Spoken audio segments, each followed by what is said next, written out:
Welcome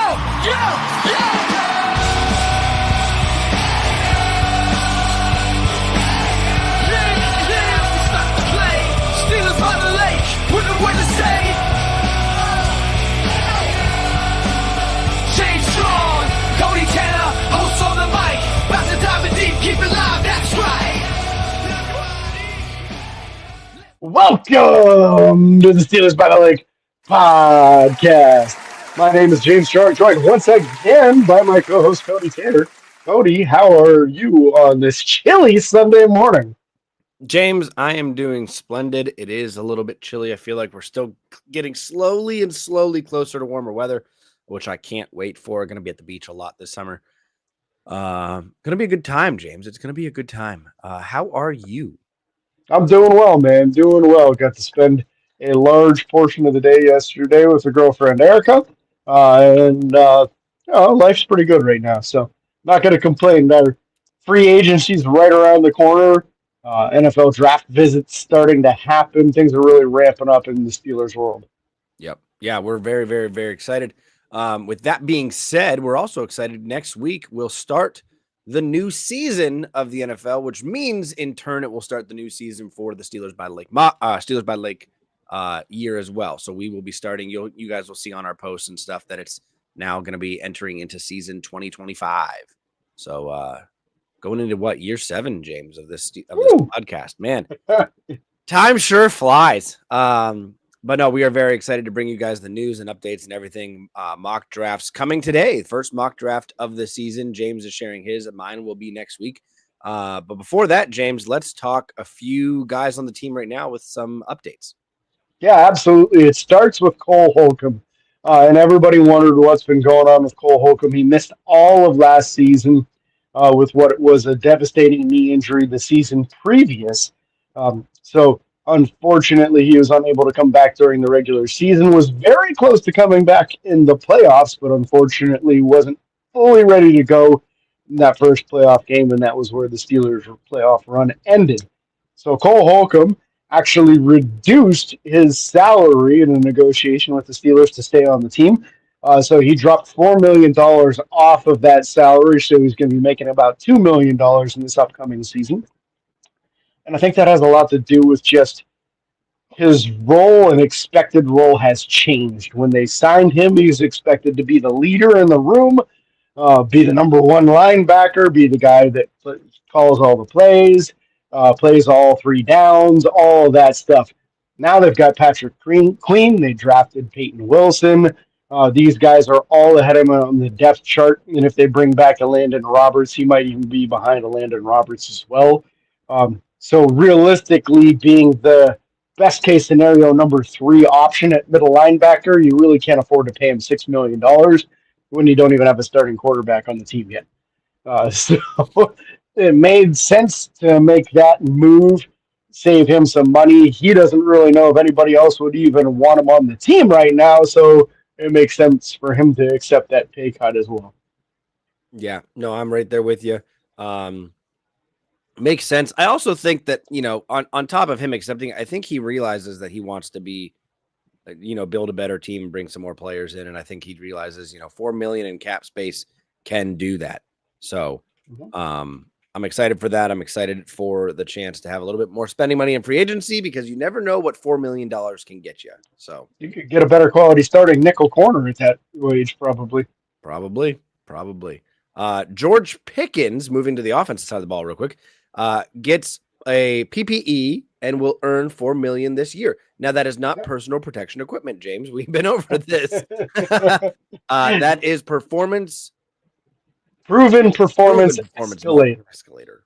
Yeah, which she qualifies for level 2, which would be playing at least 86% of the offensive snaps the first 3 years, which gives him a hefty raise, and he'll make a little over $4 million this year instead of his original salary, which was like in between $1 and $2 million. So the money saved on Cole Holcomb, almost all of it goes to George Pickens. Fair enough. That's it. Maybe, and then, maybe that's what it got. Steelers did also start pre-draft interviews. They brought in 2 offensive guys and a defensive guy so far, James. First one being a quarterback, Tyler Shaw. Shock. You'd be shocked on how it's pronounced. It's Shock. It is very shocking how it is pronounced. Tyler, I believe 6-year college quarterback. They say the funny thing about Tyler Shock is that he's been in college football for so long that at one point in time he was Justin Herbert's backup. So that tells you how long Tyler Shock's been in the NFL or in the college football. He was a real head turner at the Senior Bowl. Big dude with a strong arm. He's 6'4", 219 pounds, and he's 6'4" in 7/8, so he's basically 6'5". One of the few quarterbacks that actually competed at the combine and ran a 4.63 40. So that's pretty dang impressive for what will be, I believe, 25-year-old rookie coming into the league. Pittsburgh's doing a little bit of homework on these mid-round quarterbacks, guys that you might be looking at in, like, say, 3rd through 5th round. So I wouldn't be surprised if they go that route this year and snag somebody in there as a flyer to see if they can develop them. Yeah.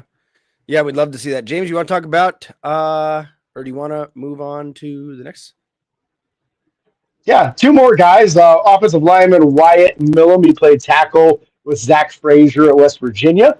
He's projected to go inside and play guard due to arm length issues. Usually, if you don't hit that 33-inch threshold, they kick you inside and have you play guard or center. So Pittsburgh would probably be looking at him as a guard. I understand he's got some pretty good power. So, hey, maybe that'd be a nice depth piece to back up the starting guards. And then the third guy was J.J. Pegues. J.J. actually played some tight end in college, converted to defensive end. He was 6'2" and 4/8, or 6'2.5", 309 pounds, 32.5-inch on his arm length. His 40-yard dash was like a 5.1 something, 5.13, 5.15, something like that. It wasn't great. Yeah. So I kind of expect him to probably put up better numbers at his pro day. So I'll be paying attention to that. As a former tight end, I expected a better 40-yard dash than what he put up. So I'm sure he'll be working on that up until the pro day. But the big thing with him is, A, there's some athleticism there. B, in college, he was used as a goal line back and had like 8 rushing touchdowns from the fullback position. C, I believe he was in the Shrine Bowl, if I remember correctly. He had a one-handed interception where the ball was thrown off to his side, and he just kind of like reached out and one-handed that sucker, and that's where he caught my attention. So some nice athleticism from the guy. The size isn't exactly what you'd be looking for, but athleticism, maybe a flyer, a late-round dude. This is a draft that I do expect Pittsburgh to snag 2 defensive linemen, because I think if you take one high, you got an immediate starter, and you might be able to take somebody 3rd or 4th round that could develop into a starter in a year or 2 for you.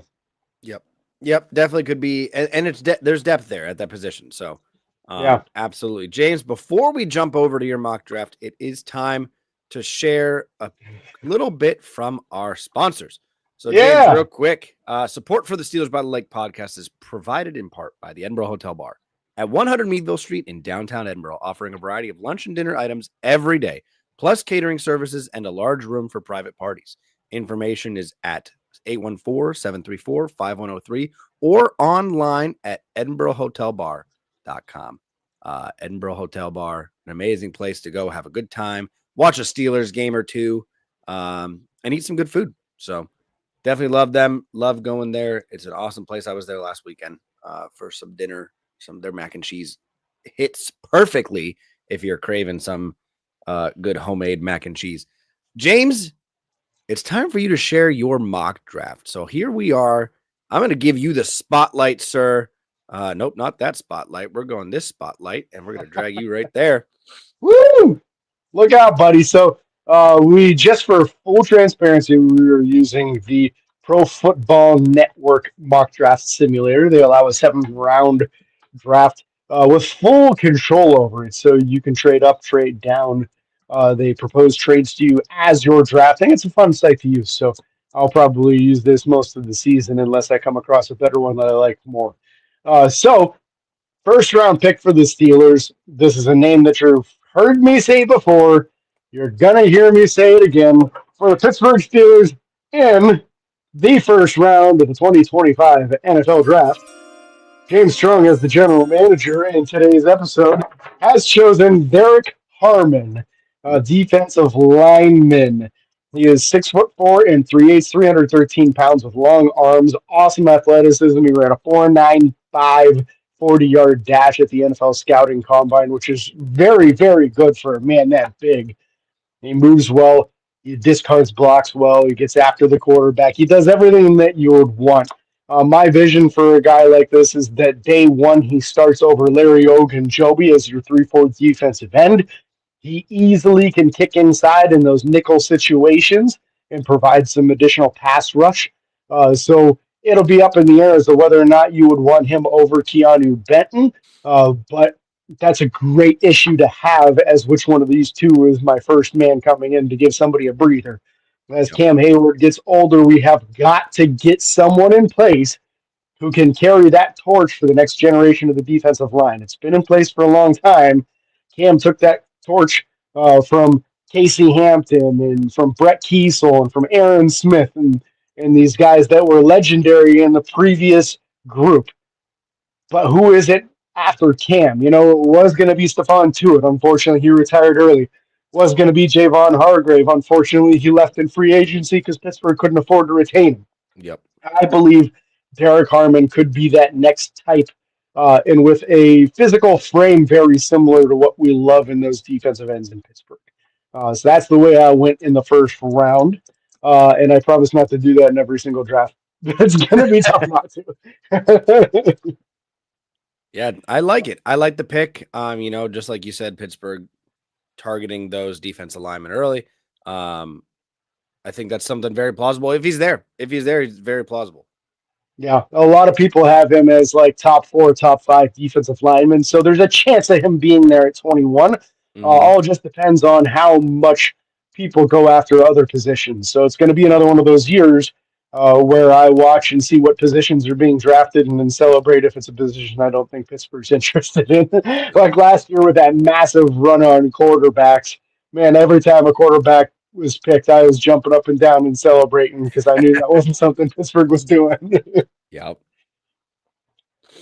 So second round. Yep. Yeah, second round, Cody. Again, for those who are regular listeners to the program, you have listened to our state and our opinions as far as the Pittsburgh Steelers secondary. I feel like we've got 3 positions that are locked down and 2 of them that are kind of question marks right now. I like the starting safeties a lot. I like Joey Porter Jr. a lot. I don't like cornerback number 2, so that's what I took in the second round as a corner by the name of Darian Porter out of Iowa State. Darian is the prototypical size, speed, length, athleticism kind of guy that you're looking for. So very similar frame as to what you have with Joey Porter Jr. I want to say he was over 6'2". I'm going to pull him up real quick here. I forgot to do that before. Porter or who? Porter, yes. Porter 6'3", 195. Yeah, and he was like a 4.3 something on his 40-yard dash, wasn't he? Like a 4.37 maybe? 4.3 even. 4.3 even, which is just absolutely blazing speed. So that's something that when you have that on the opposite side, the way Pittsburgh likes to run their defense, they seem to like to put Joey Porter Jr. on the number 2 and then their number 2 guy on the number 1. So you really need your number 2 guy to have some good speed and be able to hang with Jamar Chase and Tyreek Hill and some of these real burners around the NFL. I don't know if you got to worry about Xavier Worthy after the news that just came out, but a lot of number 1 wide receivers are burners, and you got to have a guy with speed, length, ability to tackle, everything all in one. I'm in. So Darian Porter was an easy selection for me in the second round. I feel like you could start him day 1 opposite of Joey Porter Jr. and really have a little bit less concern on who's covering which receiver. If they start doing something goofy and put a bunch of people in motion pre-snap, man, just stay in your spots and take whoever comes to you, and I think you'd be fine. So I'd be really ecstatic if Darian Porter became a Pittsburgh Steeler, and then the Porter connection in the secondary would be one that people wouldn't want to be going up against. Yeah, we would love to see that. Love to see the cornerback. I mean, that would be a drastic improvement. And anyone who thinks that rookies can't come in and affect the defensive side of the ball, especially that secondary room, go look at the freaking Philadelphia Eagles from last week, because their two starters were both rookies and probably the best lockdown cornerback duo in the NFL. So, and they were so good that they let go of Darius Slay. yep. So they're moving on without what used to be their number one corner because of two rookies that they just drafted last year. So draft correctly, and you can really build your team and keep your salary cap down too. Yeah. So that's the big thing. I feel like Pittsburgh really needs to nail this draft to refill some of these rooms that kind of got depleted by missing on a few of these picks over the years. Cornerback room is one of them. I think Joey Porter Jr. is an excellent start. There's a possibility that Beanie Bishop could be a guy.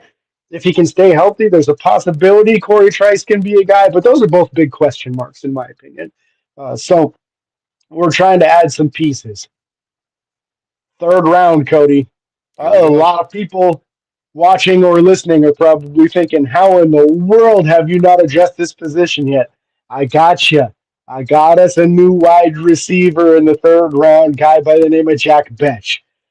Jack was a standout at the Shrine Bowl. Or was it? No, he was the Senior Bowl, the standout. Senior Bowl. He was the one Senior Bowl. Yeah, he caught the game-winning pass at the Senior Bowl. Jack's a bigger dude, 6'1", 214. He didn't run a 40, but I'm not real concerned about that because speed isn't his game. His game is contested catch. His game is yards after catch. And very solid hands, very solid route running. So day one, I think he could step in as the number 2 wide receiver in that role that Van Jefferson had previously and be just as good, if not better, of a blocker and definitely a better receiving threat. So when you're looking for the mentality of wide receivers needing to block, this is the kind of guy that adds to the room and shows by example and goes out and dominates those smaller cornerbacks. So Jack Betch, I thought, would be an awesome fit for the team and somebody that Steelers fans would be very easily able to get behind and cheer for. Yeah, especially with the story of his brother. So a lot going on there. Absolutely. Fourth round comes around for Pittsburgh. We're at pick number 122 now, and sometimes the draft gets a little bit picked over at this point. You're not so sure you can get some of your targets. Well, there was a guy available that I absolutely would love for Pittsburgh to get.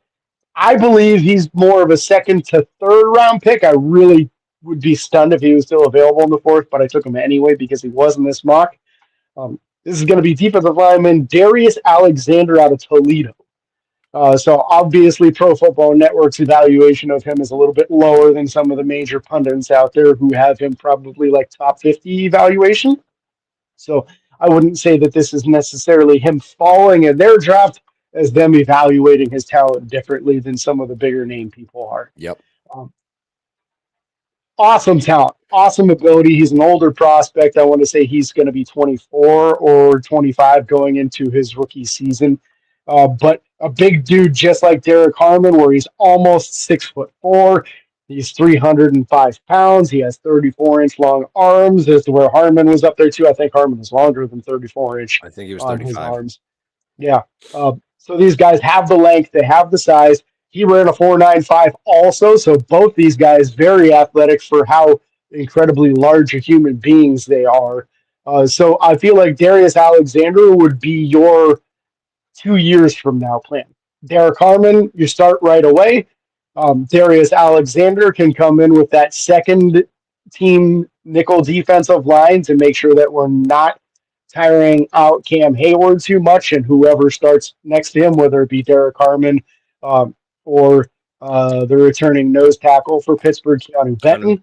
And then you've got Darius Alexander pairing with whoever that second team is. And now you've got a 4-man rotation in the middle that can provide quality pass rush in the middle, which will do nothing but elevate the amount of production that you get out of TJ Watt, out of Alex Highsmith, out of your boy Nick Herbig. Like, all these guys are only going to get more sacks when that middle of the pocket is being pushed back and pressure is coming from the middle, because then the quarterback has to go outside and they're going to go right into the arms of these awesome outside pass rushers that we've got. So this would be the Cam can retire in 2 years plan, and we'll have bookend defensive ends that can be dominant pass rushers together for years to come. Yeah. Freaking love it. Would be excited to get. I mean, that is a position that we've been struggling with depth for a long time. I mean, we go back to the Stephon Tuitt age of, getting that second really good pass rusher on that D line. So I would love to get one or both of those guys in there. Again, like you said, Darius Alexander probably not going to be there that late, but we're excited to potentially see it. So, yeah, I mean, maybe you can sneak him in the third round. There's a chance he'd still be there then. Just being a smaller school prospect and being an older prospect, sometimes those are two marks that knock you down on the board on some people. Yeah. But both of them, I think, would be incredible for Pittsburgh. Who do you got leads me to the next round? Yeah, fifth round now for us, Cody. Pick number 163. And I saw some value in a player here that I thought, again, that position could possibly need an upgrade. I saw cornerback Upton Stout available. We talked about Upton Stout just on a recent show when you mentioned how there was a cornerback who bench pressed 21 times at the NFL Combine. That was Upton Stout. He is built for the nickel corner position. He's like 5'8", 180 pounds or so, and really stout, good athleticism, good speed. He ran in the 4.4s, good jumps. 21 reps on the bench is incredible for an 180-pound man. That's more than I've ever been able to do, and I weigh almost 40 pounds more than that. What was the name again? Upton Stout out of Western Kentucky.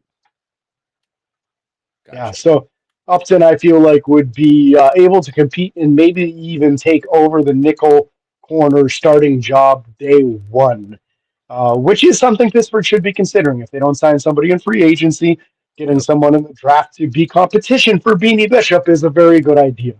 I think that Beanie has better potential than what Pittsburgh allowed him to show last year. And when he was playing, he got 4 interceptions, and he didn't even play the whole season, really. Because closer to the end of the year, we saw the addition of Cam Sutton back into the roster after his suspension was over. Beanie's play on the defensive side of the ball really dropped off, and he wasn't able to get the production because it just wasn't on the field. So giving him some competition, I think, brings the best out of both, and really helps the secondary that, again, is going to go against some of the best quarterbacks in the NFL being in the AFC. Yep. No, I'm right there with you. I like that. I like it a lot, James, getting that other cornerback position addressed, a nickel, a battle, an option for training camp to see some things happen in preseason. I'm excited for that. Now, after this, we're going into the 7th round, and Pro Football Network has Pittsburgh having 3 7th-round picks. Most sites have Pittsburgh having only 2. So I did draft all 3, but I believe, based off of what I've seen, that we only actually have 2. So take it for what it is. The last guy, we wouldn't actually technically have that pick. But the first 7th-round pick, I went with a last name that I can't get enough of as a Steelers lifelong fan, and that is Craig Woodson, the safety. He's about 6 foot, 200 pounds. If that sounds familiar, that's what Rod Woodson was. No, there's no relation as near as I can tell. Ran himself a nice 40-yard dash. He's got a good resume from college with interceptions, ability to tackle. Thought of as a pretty good talent, like a top 10 talent safety in this class. Just overall, the safety class is not as high-end talent as some years are, so it's probably going to push a lot of them down. You won't see a ton of them coming off the board till second, third round and later. But to get somebody with decent size, good athleticism, we need a good backup safety right now, because going into this season, Ryan Watts might be the number 1 backup safety, and he played almost exclusively cornerback in his college career and missed the entire season last year for the Steelers. So we need somebody with some experience at the safety position, and I'd be pretty excited about having Craig Woodson back there to back up both Minkah Fitzpatrick and Deshaun Elliott. Yeah, I like it. I like it a lot. Interested to see what he's going to do in his pro day, but yeah, 6 foot, 200 pounds. I would love to see us get a safety back there. I've been struggling with the safety room for a while. So Yep. Yeah, which is crazy because, like, at the beginning of the year, man, we thought we had the best safety duo in the entire NFL. And then just kind of production fell off. I think what happened is opposing quarterbacks just started picking on our weak cornerbacks as the season went on. Yep. Early on, Dante Jackson was healthy and he was playing pretty good. Beanie Bishop was playing pretty good. Dante Jackson was injured most of the second half, but played through it. Sometimes there were some other guys that had to start in his place that didn't do as well. Cameron Sutton was reinserted into the lineup, and he didn't do so well. And I think that really put the safeties in a bad position where they just couldn't make the plays that they were making previously because they had to stay back and try to not get beat deep. Yep. Pick number 238, which I believe will be our last 7th round pick, but I have one more in the Pro Football Network simulator here. Again, this is going to be a name that sounds familiar to some who have been listening, and definitely anyone who watched the Shrine Bowl. Ja'Cory Krosky-Merritt. This was the stud running back from the Shrine Bowl who was juking absolutely everybody up. He might have come away with the MVP from that game. He was just an incredible player in that game. Did not get invited to the NFL scouting combine, so we don't have a 40-yard dash on him yet. I don't know when the Arizona Pro Day is, but I'm excited to see that. But he's a shorter, stout dude with extreme change of direction, and from what I saw in the Shrine Bowl, very good vision as well. So he'd be a very similar mold to what we have with Jaylen Warren at running back. Very, very similar size, very similar built, a stout build, but I believe he's faster than Jaylen Warren. So I think he'd add some nice talent to that room. And then possibly give you the flexibility of moving on from Jaylen Warren, where here we are Sunday morning, free agency starts in a couple of days, and I still haven't heard about Jaylen Warren getting tagged yet. Nope. So they got to he's a restricted free agent. They either have to do original round on him, which will pay him about $3 million, but only gives us first right of refusal and gives us no compensation if someone else signs him. Yep. Or they can go a second round tender on him, which pays him a little bit over $5 million. I would probably just give him the $5 million to not have to worry about losing him. So I have a starting running back on my roster. But that's up to Pittsburgh as to which way they will go, which we ought to be hearing that pretty soon. Also should be a TJ Watt extension coming really literally any day now at this point. And probably a quarterback signing before free agency also is my guess. Yep. Last guy, because this whole system allows me to do it, so why not take the pick? I took tight end CJ Dupree out of Alabama. CJ, a little bit bigger tight end, a blocking tight end.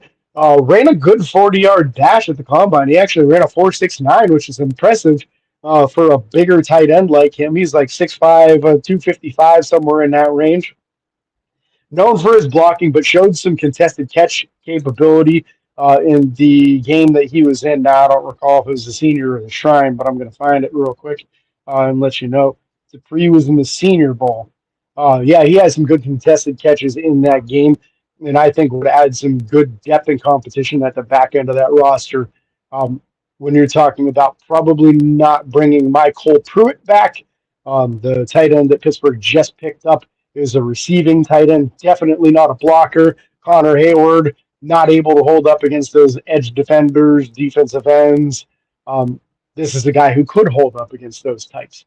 So I would love to see a flyer on a tight end like him later on in the draft to help compete at the back end of the roster there. Yep. No, I'm there with you. Excited to see what happens. Excited. There is a couple of places that I see James Pittsburgh having 3 7th round picks, so that's where I'm confused. Curious why there's a mix up of 3, if it's 3 or if it's 2. So that's very interesting to see that is a question mark. There's some stuff with the William Jackson deal and questions on that as to whether or not they should have gotten compensation or whether or not they should have lost any. And then also with the Kenny Pickett deal on what were the final details there. There's a lot of stuff with these like conditional 7th round picks that for some reason some sites think that we have an extra one, but the official Steelers site says 2. Gotcha. Very interesting. Very excited for the year and for the draft. Again, next week we'll start our first one. James, we appreciate you sharing your first mock draft of the 2024-2025. It's actually the 2025 season, but that's fine.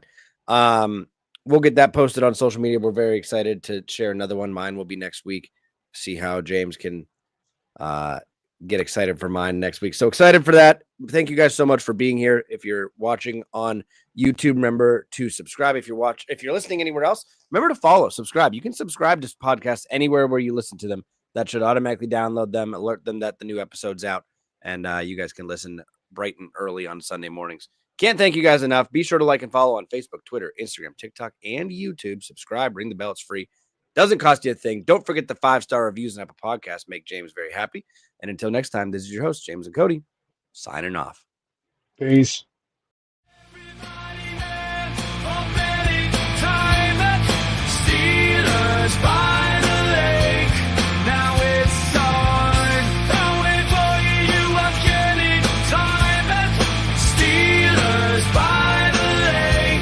Now